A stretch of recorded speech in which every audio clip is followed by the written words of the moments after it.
guys, we're going to go over how to use the rebuilder with the bucket. You'll get a bottle of conductivity spray, the bucket itself, and the rebuilder unit. What you're going to do is fill each side of the bucket with hot water. Don't let the two bodies of water touch. You're going to take the plastic cap off, take the top of the bottle,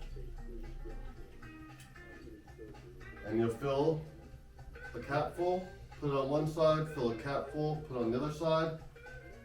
If you want, you can take this out since we don't need that.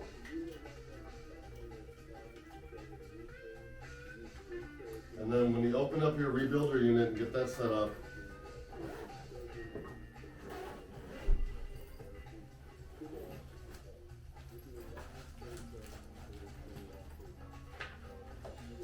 there's a yellow envelope.